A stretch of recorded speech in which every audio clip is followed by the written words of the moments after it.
Check, check. All right. Hope you can hear me pretty good. Check, check. Welcome, welcome. All right. If you're hanging out, hope you have a good time. So, my name's Chris. If you're here in the chat, just drop something in. This is my first live stream with Make More Music. So, I'm just winging things. I'm trying things out. I've never done this before. I just clicked go. So, I'm figuring it out together with you. But today, I've got some cool content for you.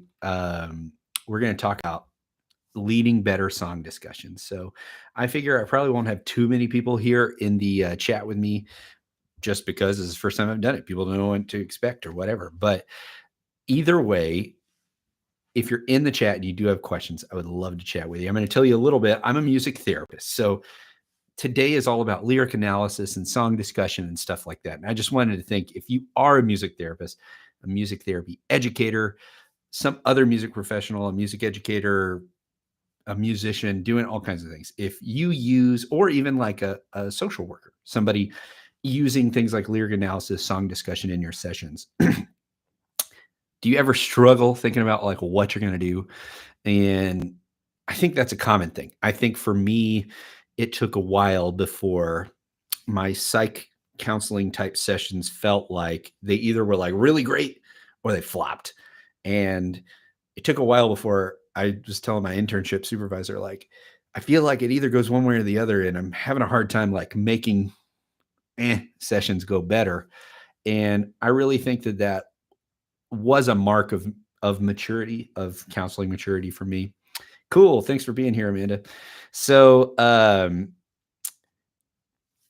before I even hop on and talk about this, I just want to tell you all a few things. And this is our first live. So if you're wondering why the heck did I stumble upon this music therapy live stream, I looked at the title and I don't know what this means.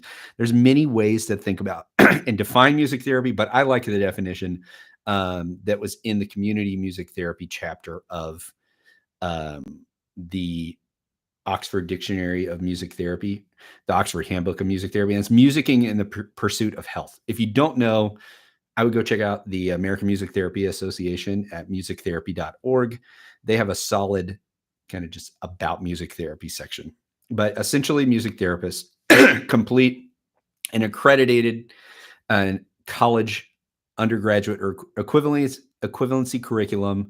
They complete usually around 1,200, between 1,080 and 1,200 hours of internship. And then they can sit for a board certification exam. So if that's all new and you're like, what the heck is music therapy? I do have some links below. You can learn. I teach at the University of Louisville in Louisville, Kentucky. So if you want to learn more, there's some links down below. But I'm going to assume most people that are here or watching later know what it is and are looking for specific tips. So we're going to do that. I'm going to see if I'm able to share things to my screen. We'll try either way. But first things first is in the link below in the description, there is a link to a free session plan. That is what I'm going to be going through today and talking about how do we lead a good song discussion, a good lyric analysis session. And it's actually one of my favorites. I wanted to be kind of timely. It is about New Year's and setting goals for the coming year, processing how that goes. So it has the actual session plan. It has the lyric sheet. It has a worksheet that I like to use. And I even just like added on an extra lyric substitution sheet. So if you click that link down below, you'll fill out a little form. And at the end, when it says, thanks for filling out this form, there's a link. Click that, and then you can download the form. Well, before we even get started, I just want to let y'all know wherever you're tuning in from, if you wouldn't mind just like saying, hey, I'm here. Where are you from? And just to give you context, I'm not saying that these are the best tips in the world. I'm saying, hey, for me, who's someone who has my own privileges, I'm white, I'm a cisgendered Christian male in the middle of the United States. Obviously, things are going to be different wherever you are and whoever you're working with. But these are just some tips that I've found helpful that are mostly an amalgamation of things I've learned from practicing and from different mentors in my life. I've been a music therapist for almost 10 years. I've worked in, I did my internship in a large regional medical facility, working with lots of different populations from NICU to end of life in the same hospital.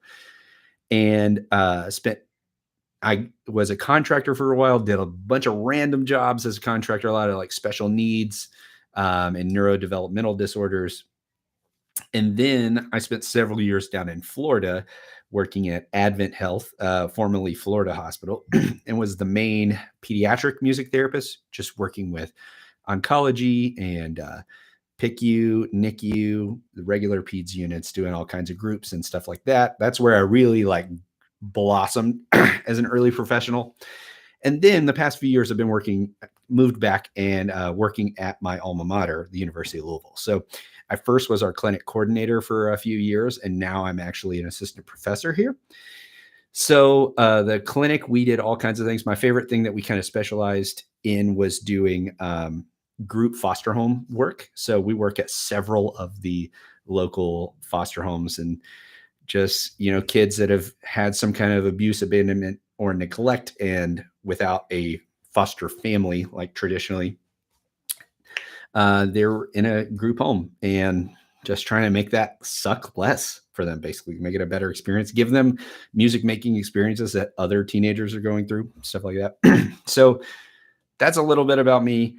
If you want to click on any of the links below, there's all kinds of content from the whole podcast to now, as well as for music therapists. There's links to our unconference, some free CMTEs and things like that. But I don't know, this shouldn't take super long, but I'm going to go through, I have 5 tips, and then I'm going to run you through the session plan of ways that you can improve your song discussion. So first up, the main thing, and I mean, like, this might seem elementary to some seasoned music therapists, but I think the main thing is have a plan, but don't be married to it.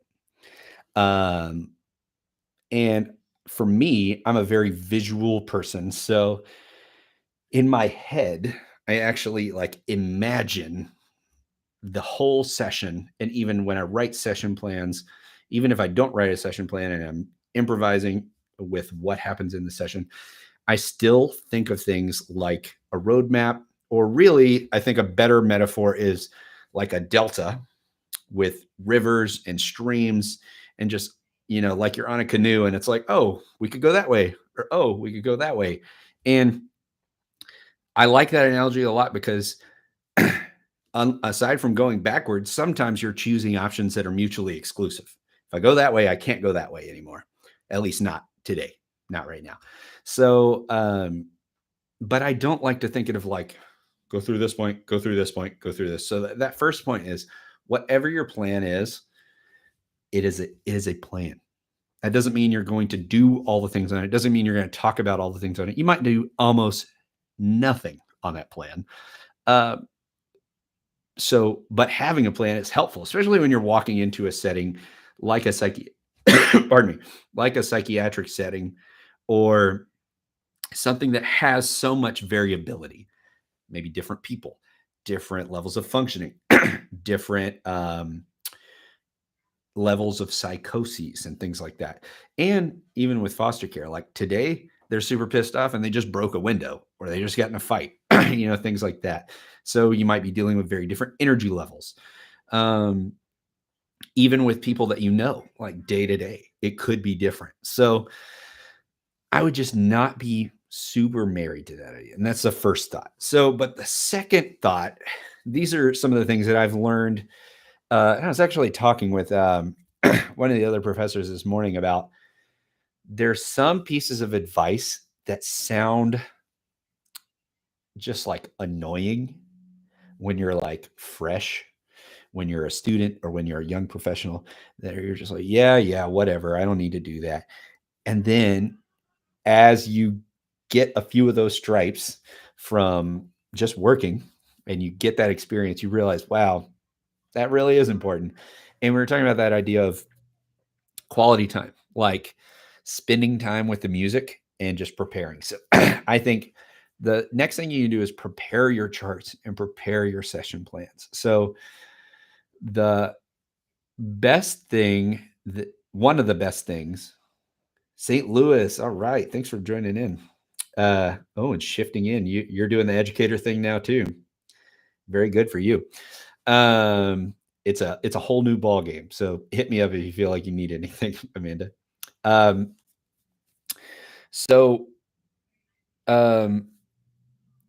I just feel like there's nothing like having a clean chord chart. And I'm a pretty disorganized person. My desk is in general disarray usually every day. And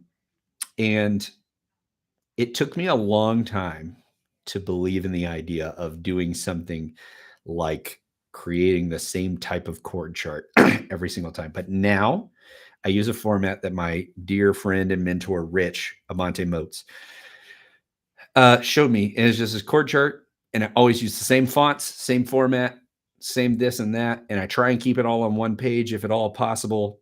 And I put the title, the artist, the year, the genre. I put what's the original key. Then I put what's the key I made this chart in. And then on the other side, I put themes. And then I put the chord chart. And it always looks the same. And what happens when you do something repetitively that always looks the same? It is very not stressful when your brain is trying to keep up with a chord chart. When your brain is trying to be in the moment, it knows exactly where to look. Our big, smart, lazy brain wants shortcuts. It looks for every possible shortcut. So, making your chord charts something that just are easy to read. And the thing too is when you're preparing lyric sheets, you're going to see this on the example in a few minutes. You want to think about how can I make that so that, let's see here. What does that button do? Trying to see how I do a screen share. I'll come back to it in a second. You want to put it so that before each line, I just do one, line 1, 2, line 2, 3. It seems so easy. It's tedious for one. You do have to do it. Even if you printed off a lyric sheet and then copied off the one and wrote the numbers and then copied that, that could work as well. But really, that I have found to be such a help. And just because when you're in the session, you're in the moment, instead of somebody go, I like that part in the chorus. Somebody can say, I like line 6 and 7, and I don't really agree with line 20. And everybody who has that lyric sheet can find it super fast, super easy. And it just speeds up the conversation and pulls out the weight of that, like searching and finding. So it's the same thing. You're helping other people do that same thing. And it's just more accessible.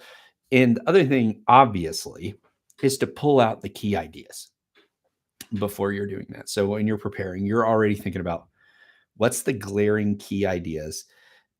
And then did I pick a song that is not very glaring that I'm going to have to do a little bit of digging into or things like that? And that so point number 1, have a plan. Don't be married to it. Point number 2, prepare your charts. Point number 3, pick the right tune for the job. As a music therapist, the song selection that we choose is the same as a mechanic choosing what wrench they're going to use for their specific task. So I think this is important, that it's not haphazard and it's not just your preference or things like that. Those things can all intersect, but really the idea is there's a couple of things when I'm choosing a song that I'm bringing in specifically to talk about. I like a few different things. I generically like if the song is slightly obscure. So if it's something that's like not super mainstream, or maybe it's a deep cut of an artist or something like that, because you're reducing the possible opportunities for previous association, previous transferences. The opposite is if you want to bring that other song, you just need to be well aware that people are going to have, transferences. Some of them might be like, oh, I remember one that caught me off guard. Uh, I feel like a bunch of people in that, like, my school, my professors are from Florida State, and then my grad professors were from Florida State. So in that community, there was like, "Oh, Don't Stop" by Fleetwood Mac is a great song to use for lyric analysis. And then I made a session plan. They're ready to go. And I'm a millennial, and all of the people in the group were Gen Xers, probably a little bit older than me, some 10 to 15 years older than me. And they're like, "Oh, yeah, this is that song that Clinton used as his campaign song." I was a baby. I don't remember that at all. And I didn't know that. But what you can do is you can Google things. You can, the main place I start actually is Wikipedia. When I'm learning about an artist, I like to learn there because Wikipedia lays everything out super plainly. It's not emotionally charged, but it has citations and links. So you can click on all the citations and links and learn the basics. When did this come out? Johnny Cash wrote this song in 1964. Okay, what was going on in Johnny Cash's life in 1964? Learn things like that. And then not just, the context of the song and the context of the artist, but like one thing that sometimes music therapists neglect is what's the emotional context of the song? Like, we're so hyper focused on this song discussion, these lyrics that we're about to talk through, that we don't think about what is the music saying? How am I going to portray that if I'm playing it live? How is that going to impact people if I play the recording? I almost always, that would be my like extra point is I think you doing it live is almost always a better idea. That's my personal bias, and that's my own bias too of, as someone who likes to challenge themselves a lot musically. There's reasons to not, for sure. But I think there in those situations, there's something to be said about you doing the thing that I think gets a little bit more buy-in from clients if you do the thing and you do it well, rather than I hit record or I hit play. Why? Because there's all these other professions that are similar to music therapy or that are using music techniques. Like, why not just be one of them? I think that's my bias. I try to live in a very music centered approach that is like, how can we be live? How can we honor the music? And sometimes it's too complex to do live. Like, you're not an orchestra, but I don't let myself off the hook very easily for those things. And just because I think that's the showing the risk with the patient, the vulnerability with the patients, of just like, I'm going to play you this song.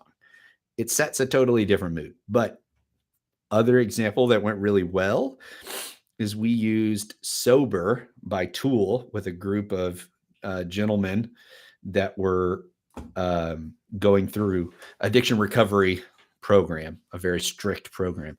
So hearing that song slamming super hard, it would have been hard without a full band. So using that, even though it's something I'm talented enough on guitar, I could have played that song with an amp, with distortion, all the above, but having that recording was really meaningful in that situation. So point number 4 is go with the flow, and it's a dance. So think about I think in metaphors a lot. Sometimes my interns would basically like, this guy's corny. All he does is talk in metaphors. But I like to think of it as a dance or something that is a little, interactive in that style. The same way music improvisation, right? So definitely beyond the scope of this little live, but that idea of your verbal skills, your nonverbal skills. What are you doing that's communicating empathy? How do you clarify a question? How are you using minimal encouragers, right? What are you doing in the environment? Have you set the guitar down, or is the guitar a barrier to what you're doing with the clients? So I think that is just be ready to go in other places. I brought another like early faux pas, I guess we could call it, when I was an intern. So we had weekly behavioral health sessions, and one of them, my co-intern and I made a session plan on sitting on the dock of the bay, and from there we thought, yeah, we'll talk about leisure skills and coping skills. And we didn't think it through because that song's kind of about like depression and like how do I move on from things, and it's very loaded. So like we got railroaded when we were trying to have a conversation about this, and boom, all these other topics are coming in. Um, and you just have to be ready for it. You have to be ready for somebody in psychoses or not to take a thing and talk about how I think this song is about what God is saying to me or something like that. Like, whoa, that is from over there, right? And you have to, be prepared to have wild things happen in a session. So, lastly, so that's point number 4. My last point is under promise, over deliver. And that is to have a session plan that you are ready to do much more than just have a discussion, but with plenty of room to let that discussion do whatever it needs to do. So your session plan should have bookends of all kinds of things. I like to start these kind of sessions with walking in, me already in the room, sometimes me already playing guitar, and from there, inviting people to grab an instrument as they come in and just going into an improvisation, asking someone to establish a beat and say, join in. You can join with that person and play something on their beat, or you can play off the beat, and our energy will move. Let's play some music together. I try to not be wordy at all. So from there, what do you do next? Maybe you do introductions. Maybe you do a check-in. You do something like that. And then you hop into the song. So you think about all those little transitions. What might I say? The best thing to do is look at somebody you admire, some other therapist, and say, okay, this is what they did. This is how I think becoming a great music therapist has a lot to do with how do I get through all those little transitions, right? What did they say there? Okay, when I say that, that sounds awkward. So how could I say something like that? And I think that's the main thing about getting your own voice in therapy. And so extensions, adaptations, backups, other songs, other things you could do. What if that song is really triggering or it's not right for the emotional environment right now or whatever? Boom, another session plan. What I've realized is that what's been helpful for me as somebody who's not doing these kind of sessions every day, ever. I was never doing psych every single day. I was usually doing it weekly, sometimes multiple times a week, but never every day, like never that my primary population of something that was more counseling based. I needed about 50 good session ideas so that like roughly I have a year's worth of weekly sessions. And the other thing I do is I keep a Spotify and Apple Music playlist of songs that people request. At the end of the session, I pass around a sheet of paper and say, "Hey, what songs would you request if we did something like this again?" So like use the place, use the people there, ask them, what do they want? Some of my best session plans have come from songs that people have requested. And specifically, I was talking about that addiction recovery facility. Man, just like music, just being there and being music and a person to listen and a person to hang out, it means a ton to them. So, so those are my 5 points. You have a plan, but don't be married to it. 2, prepare your charts. 3, pick the right tune for the job. 4, go with the flow. Pardon me. And 5, under promise, but over deliver. Have extensions, have adaptations, have backups and other songs. So now I'm going to go through, if you haven't already, grab the session plan for free down below. There's a link. And when you fill out the link that's like a little bit about you, at the end of it, when you hit submit, there's a link that says grab your free session plan. So do that. And otherwise, I'm going to see, this is my first time trying. I'm going to see if I can switch over to sharing my screen, and let's see.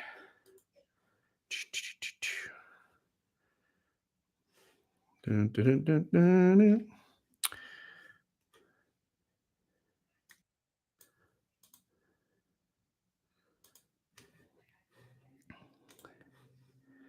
dun.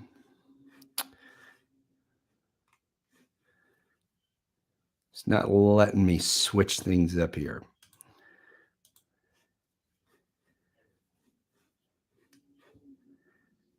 Well, I'm just going to talk through it. So if you go into that link, you click it, you get that.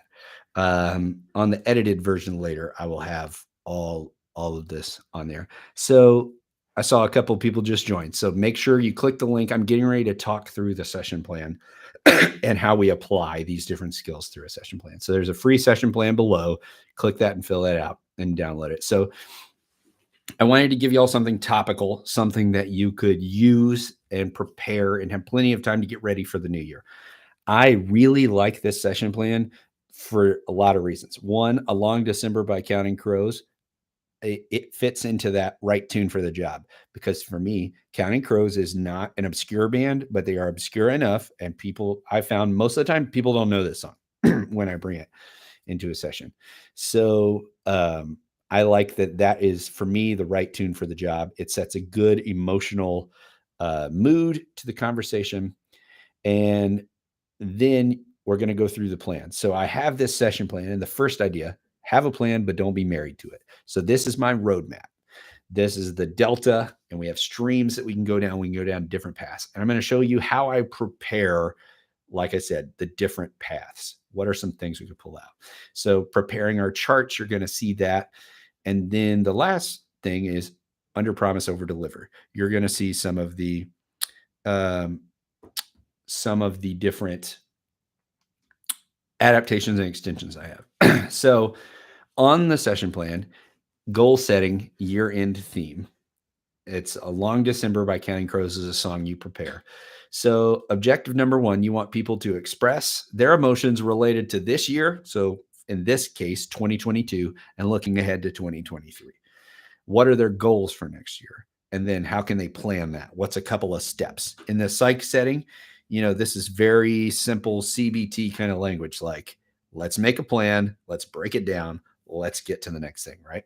So introduction, pretty simple. I'm even writing bullets out that say, introduce yourself, dummy. Like, you want to make it so that your session plan is like, hey, make sure you do this.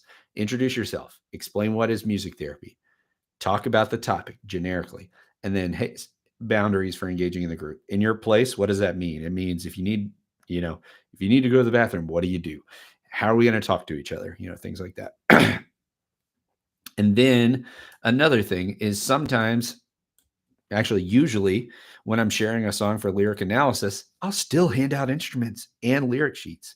I might do a musical check-in where we're improvising, like I mentioned before, but it's like some people just fidget and aren't going to pay attention to a whole song, right? So setup.